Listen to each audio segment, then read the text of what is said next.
श्री स्वामी समर्थ. जय जय स्वामी समर्थ. आज आहे दसरा, विजयादशमी. तुम्हा सर्वांना माझ्याकडून विजयादशमीच्या, दसऱ्याच्या खूप खूप हार्दिक शुभेच्छा.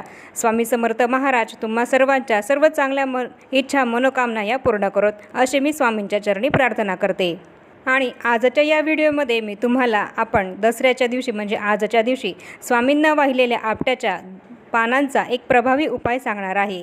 तर त्यामुळे हा महत्त्वपूर्ण व्हिडिओ तुम्ही शेवटपर्यंत नक्की बघा. आपण सर्व स्वामी सेवेकरी असून स्वामींची सेवाही करतच असतो. तर याप्रमाणे आज आपल्याला आपण स्वामींना वाहिलेल्या आपट्याच्या 2.5 पानांचा उपाय काय आहे हे आता आपण बघूया. आणि त्याप्रमाणे हा उपाय आपण सर्वांनी जरूर करायचा आहे. ज्यांच्याकडे घटस्थापना असते त्यांच्याकडे आजच्या दिवशी देवी मातेला पूर्णावरणाचा नैवेद्य हा दाखवून घट हे हलवले जातात. आजच्या दिवशी आपल्याला सीमोल्लंघन झाल्यानंतर आपल्या स्वामी समर्थ महाराजांच्या केंद्रामध्ये सांगितला जाणारा विजयप्राप्तीचा जो काही उपाय आहे, जो तोडगा आहे, तो करायचा आहे.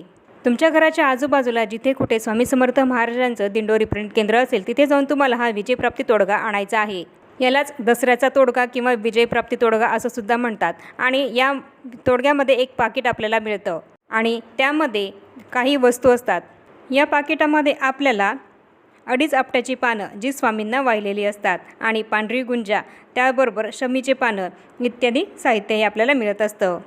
आणि हा विजयप्राप्ती तोडगा आपण घरी आणल्यानंतर त्या तोडग्यावर, त्या पाकिटावर आपल्याला काही सेवा करायची आहे आणि त्यानंतर तो आपल्याला आपल्यासोबत कायम ठेवायचा आहे. ही जी सेवा आहे, हा जो उपाय आहे, हा आपल्याला फक्त या दसऱ्याच्या दिवशीच करायला मिळत असतो. त्यामुळे ही सेवा, हा उपाय करायला तुम्ही आज विसरू नका. तर यावर आपल्याला काय सेवा करायची आहे, तर या पाकिटामध्ये दिलेल्या, या तोडग्यामध्ये दिलेल्या वस्तूंचे आपल्याला, साहित्याचे आपल्याला पंचोपचार पूजन हे करायचे आहे.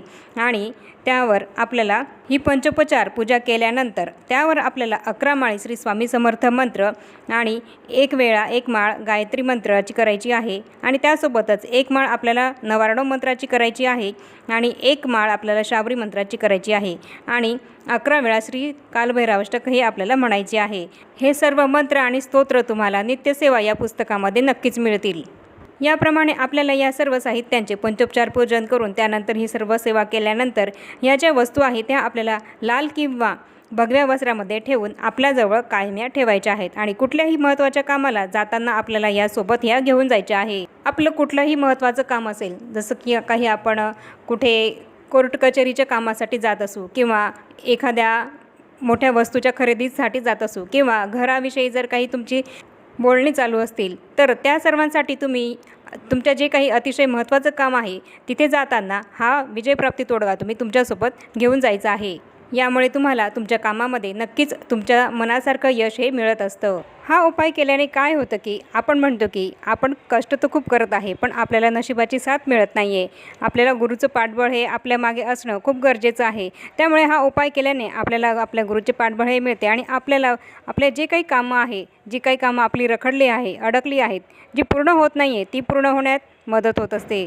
आणि सगळ्यात महत्त्वाचं म्हणजे आपल्या घरामध्ये जर लक्ष्मी टिकत नसेल, आपल्या धनधान्याला बरकत ही जर मिळत नसेल, तर हा उपाय केल्याने आपल्या घरामध्ये दारिद्र्य हे जाऊन लक्ष्मी मातेचा स्थिर वास होतो. लक्ष्मी माता आपल्या घरी कायम स्वरूपात अस्तित्वात होते आणि त्यासोबतच आपल्या धनधान्याला सुद्धा बरकत ही मिळत असते. हा उपाय आपल्याला संध्याकाळी सीमोल्लंघन झाल्यानंतर करायचा आहे. हा उपाय आपल्या घरातील कोणतीही व्यक्ती करू शकते. तुम्हाला जर मासिक धर्म असेल तर तुम्ही घरातील कोणत्याही व्यक्तीला हा उपाय करायला सांगू शकतात, पण सुतक असेल तर हा उपाय करायला तुम्हाला चालणार नाही. आणि जर तुमच्या घराच्या शेजारी स्वामी समर्थ महाराजांचं केंद्र नसेल आणि तुम्हाला केंद्रात जाऊन हा उपाय आणणं, हा तोडगा आणणं शक्य नसेल, तर तुम्ही काय करायचं, तर तुम्ही अशा वेळेस तुमच्या देवघरामध्ये स्वामी समर्थ महाराजांचा फोटो हा तर असतोच, नाहीतर आपले देव तर असतातच. तर यावेळी आपण जेव्हा स्वामींना किंवा देवांना आपट्याची पानं सोनं हे वाहत असतो, तर तशीच 2.5 पानं ही आपल्याला स्वामींना अर्पण करायची आहे. आपट्याची 2.5 पानं कशी हे तर तुम्हाला समजलंच असेल. आपट्याचं पान हे तर आपल्याला सर्वांना माहिती आहे की 2 पानांचं मिळून 1 पान हे होत असतं. तशी आपल्याला 2 पानं घ्यायची आहे आपट्याची. आणि दुसरं जे आपल्याला 2.5 पान घ्यायचं आहे त्यातलं म्हणजे की जे आपण तिसरं पान घेऊ त्यातलं आपल्याला अर्धच पान घ्यायचं आहे. अशी 2 पानं पूर्ण आणि 1 अर्ध अशी 2.5 पानं आपल्याला आपली मनोकामना बोलत स्वामींना किंवा आपल्या देवघरात जे काही देव असतील त्यांना अर्पण करायची आहे. तुमची जी काही इच्छा आहे ती मनामध्ये देवाला सांगायची आहे, स्वामींना सांगायची आहे आणि ती पानं आपल्याला त्यांच्या चरणी अर्पण करायची आहे. त्यामध्ये कालभैरवाष्टक स्तोत्र, श्री स्वामी समर्थ महाराजांचा जप आणि गायत्री मंत्र ही जी काही सेवा मी तुम्हाला आधी सांगितली आहे ती सगळी या पानांवर तुम्हाला करायची आहे. ही जी काही सेवा मी तुम्हाला सांगितली आहे ती करणं अत्यंत महत्त्वाचं आणि गरजेचं आहे. आणि जर काही कारणास्तव तुम्हाला वेळ नसेल तर ही एवढी सेवा करायला तुम्हाला जमत नसेल तर तुम्ही स्वामी समर्थ महाराजांचा 11 माळी जप हा सुद्धा करू शकतात.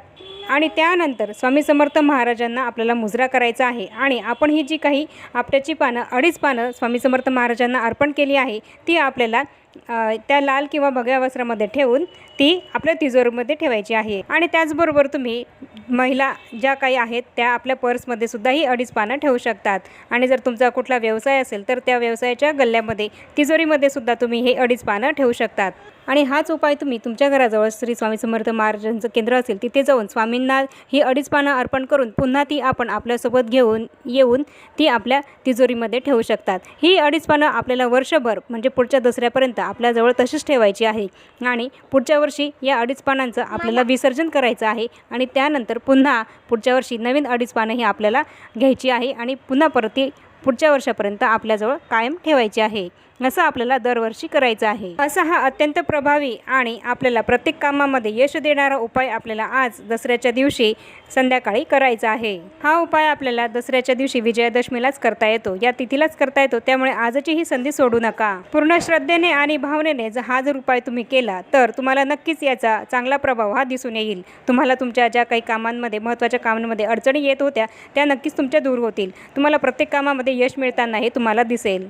तर याप्रमाणे मी तुम्हाला या व्हिडिओमध्ये संपूर्ण माहिती दिली आहे की आपल्याला 2.5 आपट्याच्या पानांचा उपाय हा कसा करायचा आहे आणि त्याचं महत्त्व हे काय आहे. त्याप्रमाणे हा उपाय तुम्ही आज नक्की करा.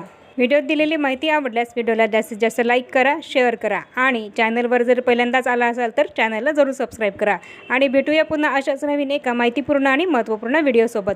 तोपर्यंत सर्वांना श्री स्वामी समर्थ. आणि पुन्हा एकदा तुम्हा सर्वांना विजयादशमीच्या दसऱ्याच्या खूप खूप हार्दिक शुभेच्छा.